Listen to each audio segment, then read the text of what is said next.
ये सच्ची कहानी सिर्फ वियतनाम की कॉलोनियल हिस्ट्री का हिस्सा ही नहीं बल्कि एक जीता जागता नाइटमेयर है। जब वियतनाम फ्रांस की कॉलोनी थी, एक जेल बनी जो वर्ल्ड की सबसे बड़ी हेल बन गई। कॉलोनियल फ्रांस ने अत्याचार की सारी हदें पार कर दी।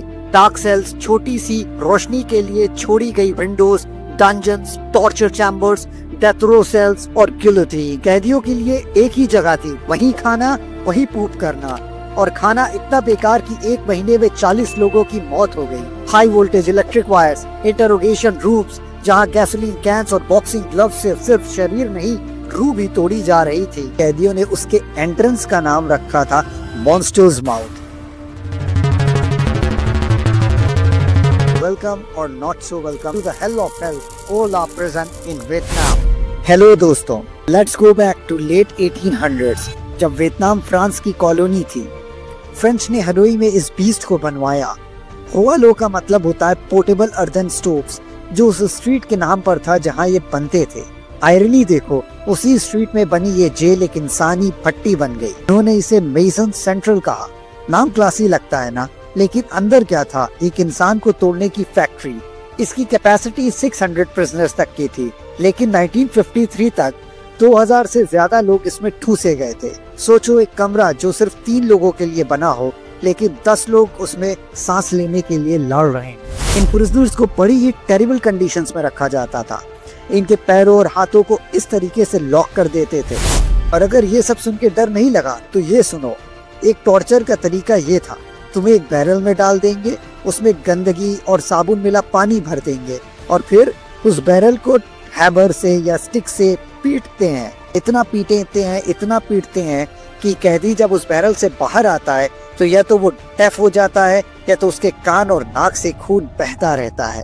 इतना ही नहीं, जो कैदी रिबेल करते थे, जब बात नहीं मानते थे, उनके लिए था हेल ऑफ हेल, जिसका नाम था कचो डंजन। ये एक 4 मीटर स्क्वायर का रूम था जिसमें पूरी तरह अंधेरा था। इसमें बागी कैदियों को बंद कर दिया जाता था, जमीन से जंजीरों में जोड़ दिया जाता था।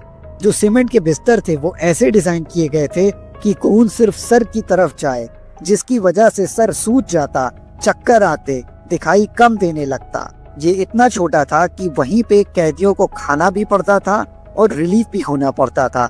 मतलब पेशाब या पूप वहीं करते थे, उसी स्पॉट पे, और वहीं खाते भी थे। और औरतों का क्या, उनकी हालत भी अलग नहीं थी। 270 मीटर स्क्वायर के विमेंस डिटेंशन एरिया में 300 तक इनमेट्स ठूसे गए थे, जिनमें माओ के साथ उनके बच्चे भी थे। पानी की कमी, गंदगी की भरमार और खाना सिर्फ जिंदा रहने जितना। फिर भी इन्होंने हार नहीं मानी, अपनी हिम्मत और एकता से लड़ते रहे। पॉलिटिकल प्रिजनर्स इंक्लूडिंग विमेन को इंटरोगेट करने के लिए गैसोलीन के cans, electric machines, boxing gloves, इन सब को इस्तेमाल किया जाता था।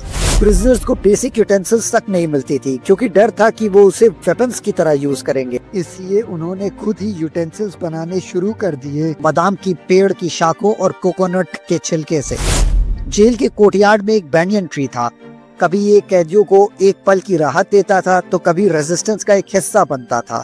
यहाँ सीक्रेट मैसेजेस छुपाए जाते थे, टूल्स कार्व किए जाते थे और पत्तियों से दवाइयाँ बनाई जाती थी। और खाने में क्या मिलता? ओल्ड पिग का मीट, ऐसा बफलो मीट जो इतना पुराना होता कि चबाना भी मुश्किल होता। मोल्ड ड्राई फिश, इतना पुराना राइस कि उसमें पैरासाइट्स पड़ चुके होते। इसको ज्यादा दिन तक खाने से दिल की बीमारी, हार्ट एडिमा हो जाता। एक बार तो 1 महीने में 40 कैदियों की मौत हो गई। लेकिन फिर भी कुछ कैदियों का जज्बा नहीं टूटा। अपने देश को आजाद करने के लिए, फ्रांस के अंडर में नहीं रहने के लिए उन्होंने स्ट्रगल की, गिव अप नहीं किया। जैसे दुओ मोई, जो बाद में कम्युनिस्ट पार्टी के जनरल सेक्रेटरी बने, वो और 100 और लोग भाग गए, लेकिन किसी एक्शन मूवी जैसे टनल से नहीं, ये लोग कटर के रास्ते भागे। सोचो जरा, कचरा, गंदगी, पूप, गंदी बदबू, बीमारी और चूहे जो तुम्हारे हाथ से बड़े हो, फिर भी इन्होंने खुद को घसीटा कि लिटरली कटर से निकलकर वापस रेजिस्टेंस ज्वाइन करने आए। ये ब्रेवरी का अलग ही लेवल था, या फिर पागलपन, या दोनों। Fast forward to 1954, democratic republic of Vietnam ने कंट्रोल ले लिया।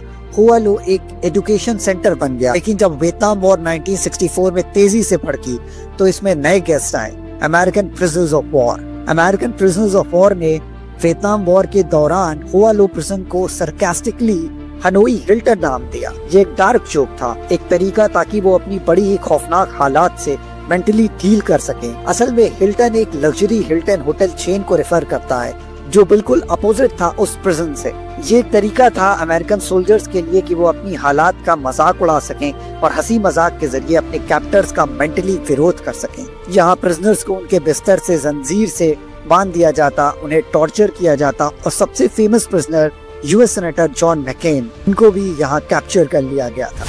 1993 तक होवालो का ज्यादा हिस्सा तोड़ दिया गया, जहाँ आज ऊंची बिल्डिंग्स खड़ी हैं। सिर्फ एक छोटा हिस्सा बचा है जो अब एक म्यूजियम है। वियतनाम के लोगों की फ्रेंच कॉलोनियल रूल के नीचे झेली गई तकलीफों की कहानी सुनाता है, लेकिन असली सच्चाई वो अब भी इन दीवारों में छुपी है, मिट्टी में, हवा में, उस जगह में जो कभी इस वर्ल्ड का हेल था। अगर आपको वीडियो इन्फॉर्मेटिव लगी तो इसे लाइक, शेयर और सब्सक्राइब जरूर करें, इससे मुझे बहुत सपोर्ट मिलेगा। Do subscribe my channel. Good bye.